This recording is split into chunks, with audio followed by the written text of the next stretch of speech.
Hello and welcome to this edition of Hardman Talks. My name is Keith Hiscock. I'm the CEO of Hardman & Co. and I'm joined today by one of our analysts, Riccardo Bindi.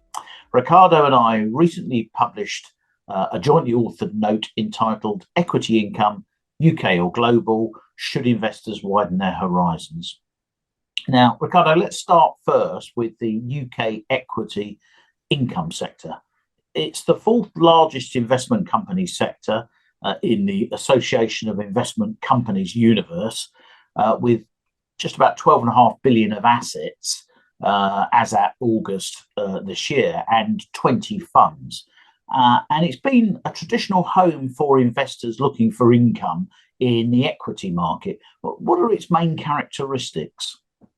Well, the main characteristics we have to think of is that it does provide investors, as of today and has done historically, with a better dividend yield than the general UK market. So historically, the UK market has always produced anything around 3.5% yield. It's about 3.8 now, whereas the sector at the moment is yielding 4.2. So that's one of its main strengths.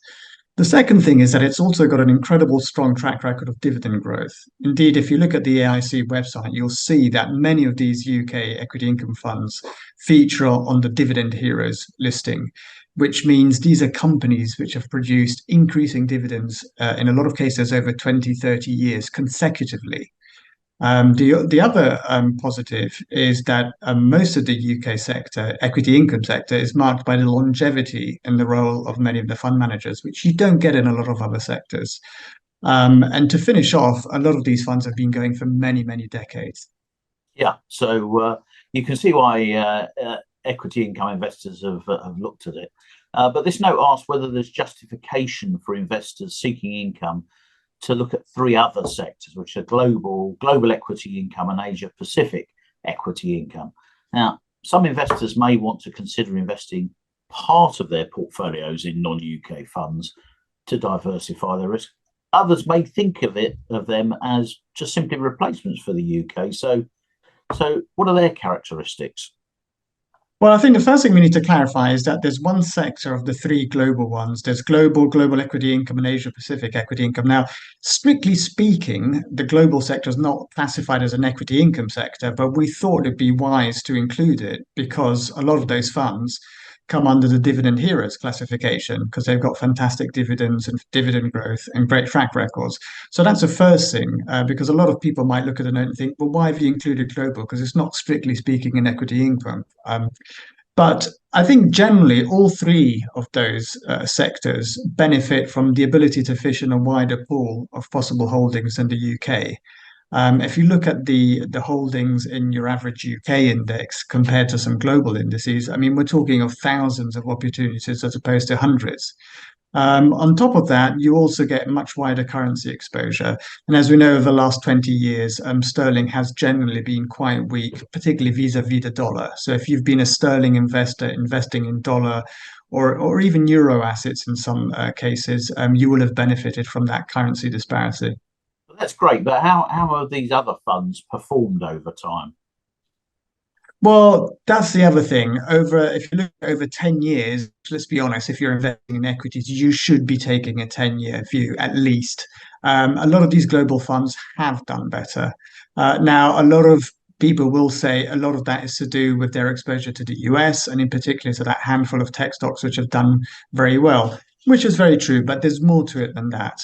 So overall, the sector, when we've compared even the best performing funds within each of the sectors, the global funds have tended to do better over the long term than the UK equity income funds.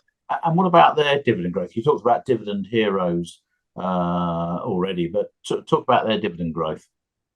Yeah, well, the starting yield is lower for these global funds than on the UK equity income sector. But what's very interesting is that you analyze it, you look that the global funds have had faster dividend growth.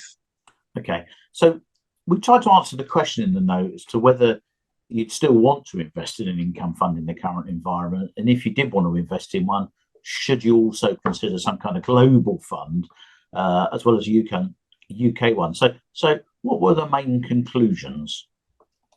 Well, I think the main conclusion we can draw is that there's absolutely nothing wrong with the UK equity income sector. There's some fantastic funds there. So, if there's a lot of investors who have been very happy in putting their savings and even their pensions in that, and they've had fantastic track records, then by all means continue. But to the uninitiated, or perhaps to the ones who haven't looked, elsewhere, we think a look at the global funds is warranted because they are fishing from a much wider pool. So there's some great opportunities there. So the two need not be mutually exclusive. I think all we're saying in this note is, equity income is good as a strategy. The UK is still, perfectly valid, but look at the global funds as well because there's a lot to pick from.